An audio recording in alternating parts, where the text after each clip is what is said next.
It's Friday, November the 28th. Welcome back to Today in the SOO, our daily podcast from SOOtoday.com, brought to you by View Restaurant and Bar, located in the Delta Hotel downtown on the waterfront. Enjoy the food, enjoy the wine, enjoy the view. The Board of Algoma Public Health agreed earlier this week to hike the taxpayer bill by 9% for the second straight year, approving an $18.47 million budget for 2026. Of that, $5.28 million will be collected through municipal tax levies, with $3.67 million coming directly from the SOO. So what does that mean to your pocketbook?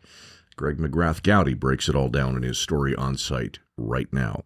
Two recently purchased properties on Queen West, which could become the next site of a controversial men's homeless shelter, have reignited tensions in the Jamestown neighborhood.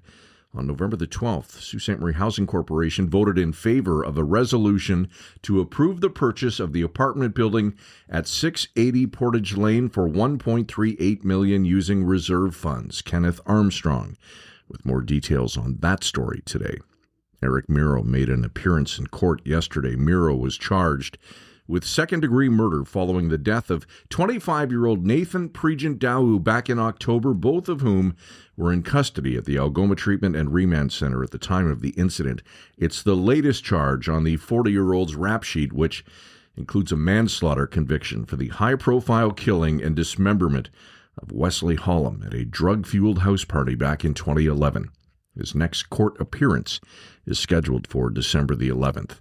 People's Road will reopen to traffic later today at 5 p.m. In fact, following this, the number 3 Cora Road bus will resume its regular route and schedule starting at 5:30. Residents are advised that crews may still be present in areas near the roadway, so motorists and pedestrians are reminded to be cautious in the area and, of course, to follow all signage.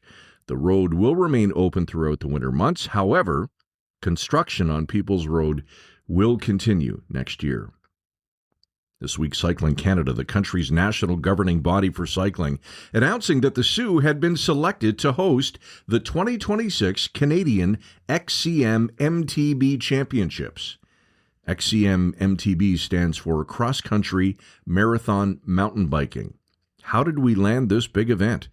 Read David Helwig today for the answer. Sault Ste. Marie will have at least one representative at the Winter Olympics in the new year. Team Jacobs will face off against Team Dunstone, which of course features Ryan and EJ Harnden for the right to wear the red and white in Milan, coming up in February. SOO and area weekend weather: cloudy with flurries and some blowing snow today, high of -1. Cloudy with flurries tomorrow, high again -1, and periods of snow on Sunday with a high of -2. That's all for Today in the SOO on this Friday. Download or subscribe wherever you get your favorite podcast. Thanks for listening this week. Have a terrific weekend.